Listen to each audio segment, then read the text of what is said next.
There are other people that I talk to every day and have been following more of the guys like Big Squeer and Chris Marcus and the Economic Ninja and David Morgan, people who've been talking about gold and silver for a long time. And then, of course, Wall Street Silver. You have a whole new renaissance in gold and silver demand, in particular silver.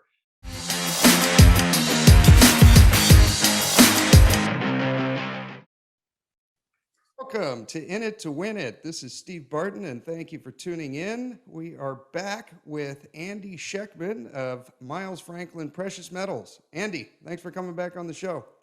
Good to see you, Steve. Been a while. Thanks for having me back. Yes. Thanks for coming back on.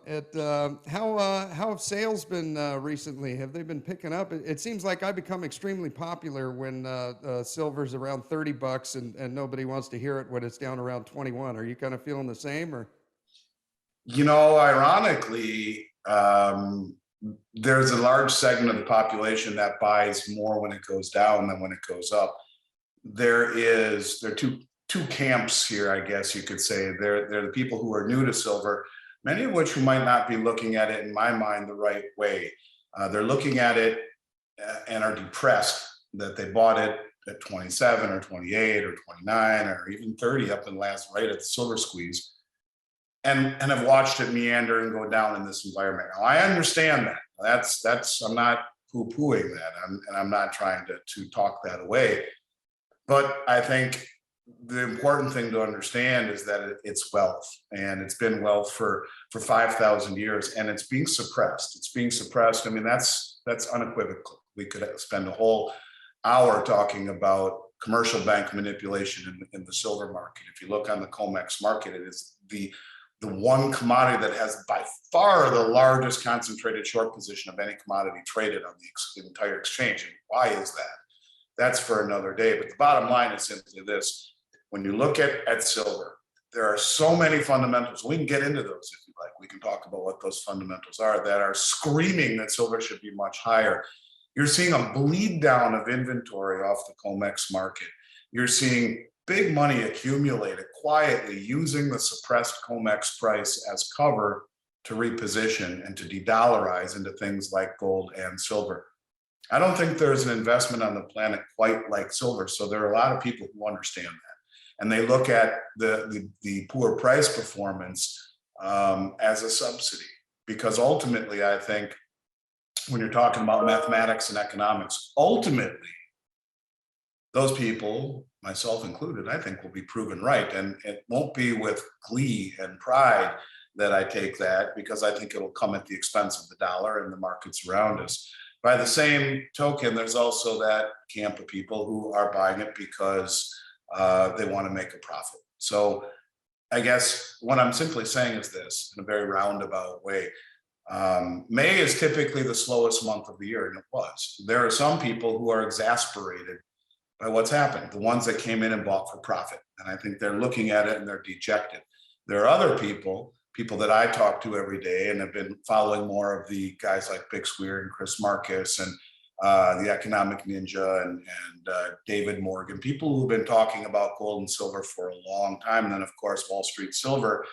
You have a whole new renaissance in gold and silver demand, in particular silver, that, they're buying this because they realize it needs to be part of their portfolio, and the lower prices doesn't deject them. So on one hand, you have a whole group of demand that we've seen over the last 2 years that's kind of sitting on the sidelines waiting for confirmation. On the other hand, you have half the crowd who's looking at this as a subsidy. So while business has been steady, it's probably the slowest month, May, that I've seen in 2 years. Wow. Slow now versus what slow was in 2018 and 2019 is a vastly different thing. But I don't mean to be too complex here, simply to say this. I think people need to look at silver as wealth. And when it fully expresses itself, it will go higher than people think possible. And I do believe that in my soul. Just like when I started in this industry, the Dow Jones was 2,100.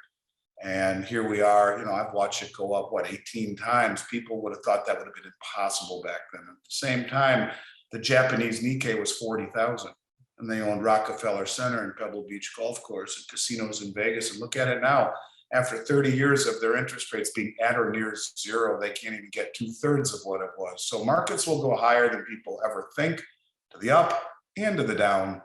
And quite frankly, I look at silver as the most undervalued commodity on the planet. So how is silver sales? How is business? It's mixed. But before it's all said and done, I think there will be a mad rush into the physical market, as right now it only represents 0.5% of allocation of the entire financial matrix in the United States, from Joe Sixpack to the Harvard Endowment Fund. And when the realization that the Fed is trapped, I don't know when that will be, but I think it'll be like that. It'll be on a Sunday night. You'll wake up on a Monday morning in a panic, and that's when sales go from, okay to off the chart. What happens after that is anybody's guess. Yeah, I've been trying to educate friends around me and their kids, and kids especially. It's kind of difficult. But recently I did an order with you. I swore to myself I would never get junk silver because I don't want to believe that I'll ever have to actually use that. But I did place an order with you, and I know normally you sell it by the bags, and specifically I wanted a tube of dimes, silver dimes, and a tube of silver quarters, so that I could show them. I could have a $10 worth of quarters in one, and then a tube of silver, and say, this one is $10. This one is what is it now? 220, and Right. maybe that will kind of connect the dot for them. You know what I mean? Had you saved your money in these silver quarters instead of this worthless pot metal, you would now have $220 worth of wealth instead of 10. Does that make sense? Absolutely. And then you go all the way back. If you look up on my wall right there, that's a $10 Indian gold coin and a $10 gold certificate. So prior to 1933, you could walk into a bank and exchange them if you didn't want to walk around with a bunch of coins in your pocket. So imagine, your grandfather left you $10,000 in a box. So, he left you 1,000 of those $10 bills or 1,000 of those gold coins in each box. And, so you open up that box here, 80, 90 years later, and the $10 bills, 10 grand is still 10 grand, right? But the 1,000 half-ounce gold coins, which have retained their purchasing power as the $10,000 have whittled away to, not much. But $10,000 in 1930s would have been an extraordinary amount of money, right? So I'd buy you 3 houses or something, yeah. Right. So right now you're talking $1 million, nearly.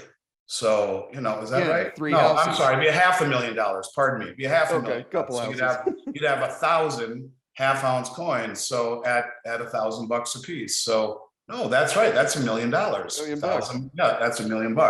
So there's the point, that the half-ounce of gold and the $10 bill were the same thing. And when it was severed, fiat, went this way and gold went this way, or maybe gold stayed here and fiat went here. It's probably a better analogy, but that's the way I look at it. So one box is worth $1 million and one box is worth $10,000, yet it was the exact same thing. So whenever you pull, the real metal or the value out of the currency, this is what happens. But it also is, this is a common thread that we've seen all the way back to Roman times, where governments choose the printing press over austerity, and they'll always choose the printing press, enabling them to, live beyond their means. And for us all, really over the last 50 plus years, have been able to live well beyond our means, due to, the ability to be the world reserve currency, which I honestly, Steve, think is being challenged here in many ways. And it's not the Fed that we have to be careful of. I think it's more along the lines of the BRICS nations and OPEC. And I think that's where the linchpin to all of this is right now. I have that in my notes here. Belt Road Initiative. Maybe we can go a little bit into. In 1974, we essentially told the Middle East that we'll protect you militarily if you sell oil in dollars, and that was kind of a good deal for both of us. And now, 50 years later, that agreement, when we pulled out of the Middle East recently, has been challenged, and now they're looking for security from other nations like Russia. How is that going to affect the U.S. dollar? Well, you tell me. since 1974, when Henry Kissinger said to the Saudi kingdom just that: we got your back, we'll sell you munitions and protect you. No one will ever mess with you again. Before that, OPEC will only sell their oil in dollars globally. So every single country on the entire planet has to own dollars in order to buy oil. That's everybody. And this synthetic demand is what, prior to that, it was, from the end of World War II to 1971, the dollar was exchangeable for gold by other countries. And De Gaulle from France started draining all of the gold out of the US Treasury. So Nixon closed the gold window. It was 3 years after that Kissinger went to Saudi Arabia, struck this deal, and we've protected them ever since. Well, when we left Afghanistan, as you said, you had Russia announce the day after, no coincidence in timing, a joint military cooperation arrangement with Saudi Arabia. The day after that, Nigeria. Nigeria has subsequently agreed to sell their oil to China for yuan, and Saudi Arabia all but has as well. Russia is trading with all of their friendlies in gold or in ruble. Russia is trading with India in rupee and ruble for armaments. The Belt Road Initiative connects 75% of human population, and the US is not part of it. The roads and the maritime channels and the bridges will only be patrolled by military and commerce. It's the Panama Canal on steroids. Then you have a new one that just opened up just last week. You can Google it. I forgot the name of it, but it's connecting Iran and India. Safe passage all the way through. I believe it goes through Russia. And I mean, you're talking the world is moving away from settlement in dollars. When we weaponize the dollar by kicking Russia out of SWIFT, I think we abused the privilege of world reserve. And you can't tell people who and can't use it, who can and can't use it if you are running the world reserve currency. That's not how it is going to work. That's not any free market anything. And so I think what they did by doing such was to make the rest of the world say, are we next? Is China thinking that? And are the Arab countries thinking that? Is India thinking that? India is still trading with Russia. 85% of the world is still trading with Russia. And all we did by doing that was change where they sell their goods to and in what currency. So instead of it being US dollars, which is, given this demand for dollars, kept interest rates low, kept the wheels moving, now they're selling in gold and in rupee and in yuan, and they're flipping the middle finger to the US. And I think when you look at the Belt Road Initiative connecting 75% of human population, it's being done so on the new digital yuan.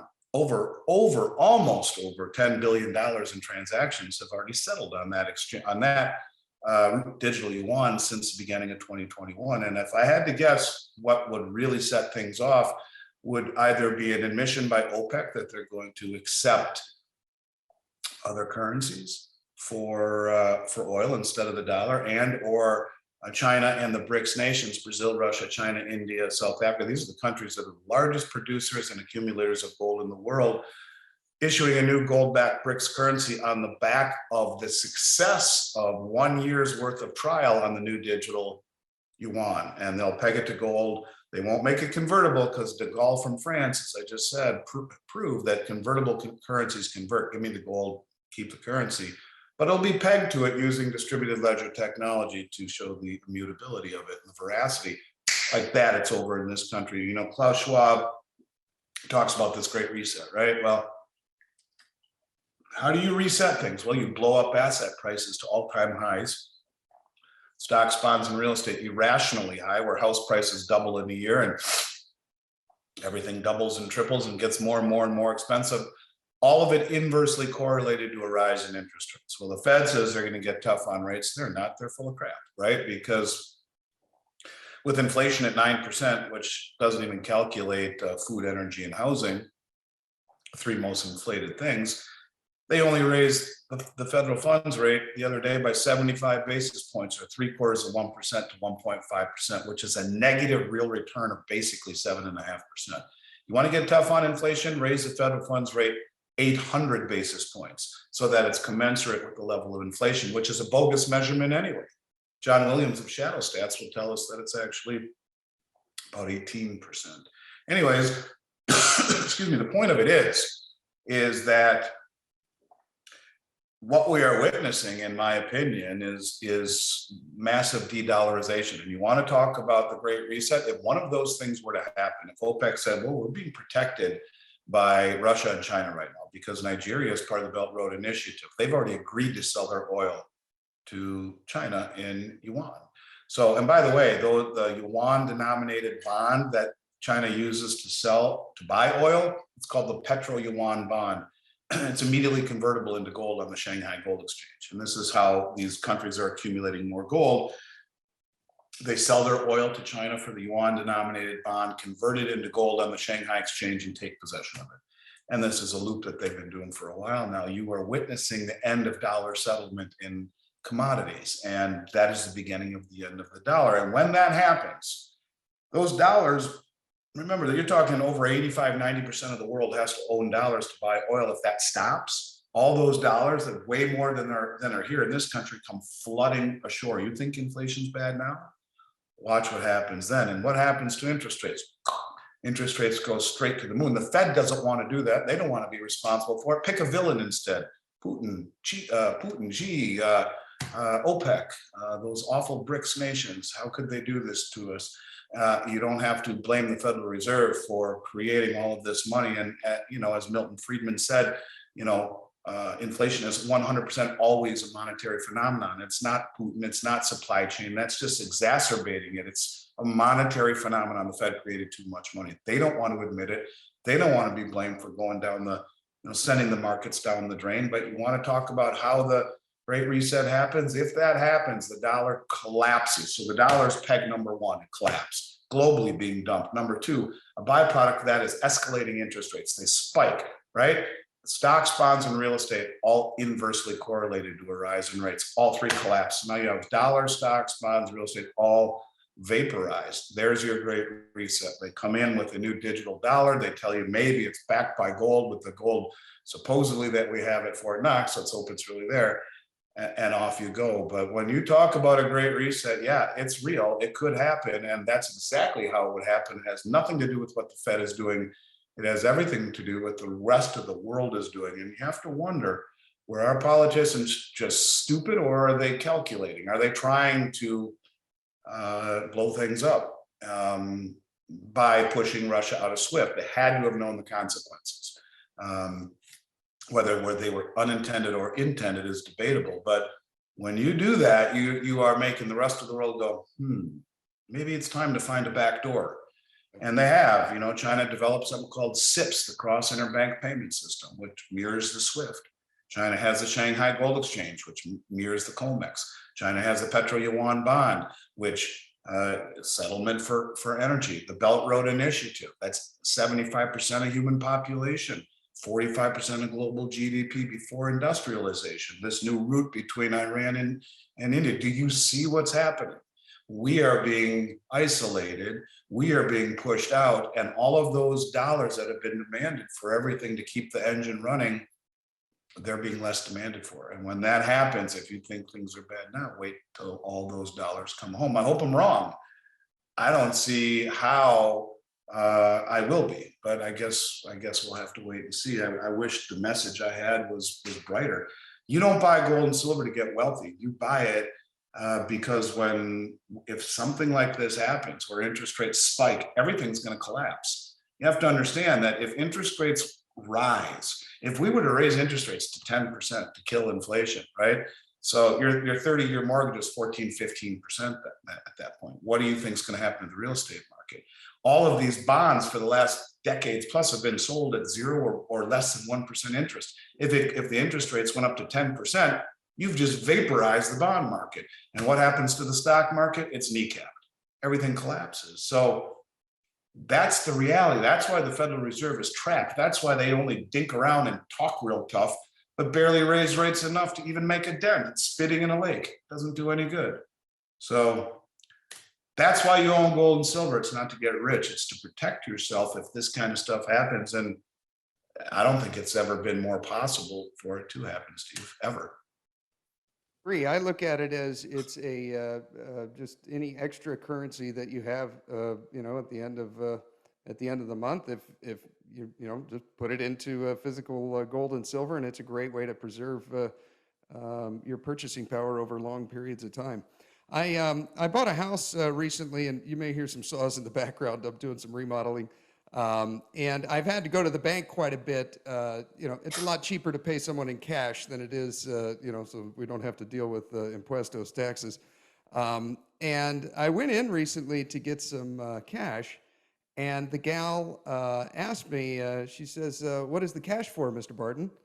I have And the I same, thought to I have the myself, same exact that's same thing not happen to good. me. Why I are they want, asking? I You know, wanted to, what business is it of yours? You know, and I asked her, I said, why do you care? And she said, oh, there's just some stuff we have to fill out on the forms here. And I'm like what? Well, what's your profession? What are you going to use the cash for? I was floored, and it was less than $10,000. It wasn't like some exorbitant amount, and that was a little unnerving to me. Have you? the What are your exact thoughts on same that? thing happened to me. I had the exact same thing happen to me just a few weeks ago. And I had two checks, one for overpayment from escrow account and one for taxes. They were $4,000. And I told the gal I wanted all 20s, and she's like, well, you know, that's going to be a really big stack. I'm like, okay, that's fine. You know, you ever tried to spend $100 bill on a Saturday morning at a coffee shop? It's like they look at you like you pulled out a gun, you know. Yeah. Well, I can't take that. So I wanted all 20s, and she asked me the same question. And I really wanted to tell her something like, you know, stick it where the sun doesn't shine, but I didn't. And the unnerving part to me was after I said, well, I got plans for it. I mean, it's like she was typing a dissertation on her computer. Yes. What the hell is Yes. she typing, right? I mean, give me my money. It's my damn money. You feel like a criminal for wanting to take possession of cash that you have stored with them, you know, and this is another reason when you talk about interest rate, and interest is supposed to be commensurate with risk. You pay, you get paid an interest rate for assuming a little bit of risk, right? And you ask yourself, is the risk commensurate, or is the return commensurate with the risk these days? And that's just another example. And if the shit hits the fan, good luck getting cash out of the bank. It's good to be proactive about it. One thing that I tell people to do is, you know, once a week, go to the ATM machine, take out $100 in cash, and usually that'll come out in small bills. You know, do it as often as you can, $50, $20, whatever it is. Continually have some small bills at home. And even though dollar is not the place to park your money right now, if things were to ever get tough, having some cash on hand for at least for the immediate beginning of things would be a good idea. So, you know, because if the system goes down and no one's taking credit cards or whatnot, what do you have to trade with? So having some cash and some small bills on hand is always a good idea. Yeah, I think having a few months worth of cash is a great idea. I look at what happened with Russia when you know, people were lined up for the ATMs, and they couldn't get anything. I've heard David Morgan say that the banks don't have any cash. Robert Kiyosaki said the same thing. He said that of all the dollars out in existence, there's about 5% of it is in paper cash. He said about half of that is outside the U.S. in countries like Panama, Nicaragua, El Salvador. So that leaves 2.5% in America. About half of that, 1.25, is in you know, registers and cash drawers and in people's pockets. The banks have the other 1.25%. So for every $100 that they should have in there, they only got about $1.25 in actual physical cash. So what if something like what happened in Russia happens here, and there's a bank run? No one's going to be able to get anything. So at least if you got a little bit at home, then you're not completely screwed. You know what, people, for whatever reason, are too reactionary. The markets are too reactionary. Everything is too reactionary. People are laughed at for preparing. And oh, you're just a doom and gloom. And this is why I don't really talk about what I do. I live in a new community in Southern Florida. I play golf a lot. I don't talk to, you know, it's amazing. People Google you. I see you, so you know, you're a cool guy. Talk to me about it, but I don't bring it up. And but I think if you aren't preparing right now for, you know, Look, just Google how many food processing plants have burned down in the past 18 months. Will blow your mind. Is there something going on from within?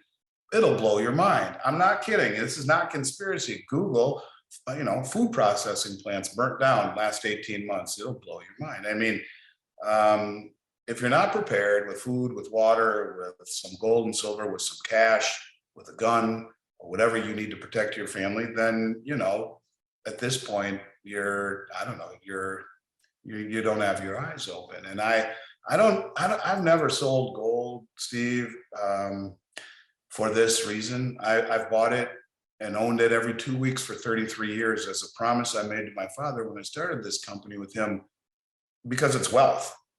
Almost every ounce I've ever bought, I still have. And if I need it for an opportunity, amazing. Maybe it'll be stocks that are selling at single digit price to earnings ratios, trading at the fat dividend. Maybe it'll be real estate trading at pennies on the dollar once everything collapses, or maybe I never need to use it and I give it to my kids. Either way, I'm damn glad that I have it when I need it. And if not, it's a way to pass on a legacy outside of this chaos, outside of this system, in a form that's outlived 2 world wars, the Great Depression, German hyperinflation, and every pandemic. So I think that's the way people need to look at gold and silver. It's not a get rich quick thing. It's not about getting wealthy. It's about return on your money being less relevant than return of your money right now. And it's about it not getting you wealthy. It's about being wealth. And if it really does express itself to where gold and silver are trading at multiples of where they are today, which a lot of people think it will be, it's not that gold and silver will have gone way up. It is that the dollar in which it is measured against goes way down. You can think of gold and silver as sitting on the ledge of a bathtub. When you pull the plug on the water or the currency and that drops, it's not that gold and silver have taken off. They're just looking down at the water dropping below them. And I think that's the important thing to understand. That's the lesson you can learn and teach your kids about the tubes of silver or the $10 gold coins behind me versus the $10 bill. It's not that gold went way up, it's that the dollar has decreased and lost the majority of its purchasing power ever since they severed the tie to real money, gold. Yeah. I know that you're not doing it for what's the word? Well, it is your business and it is what you do for a living. But like, for example, when I recently bought those tubes from you, and I was explaining the story about how I want to visually show kids and have them hold it. And wow, look at how much more this one weighs than this one. And that the reason that it's valuable is because of the metal content, instead of the worthless pot metal. And when I explained how I was going to explain that to the kids, and I said, I think that'll make them get it. I really hope it does. And you almost sounded like you wanted to cry. You're like, I hope they do.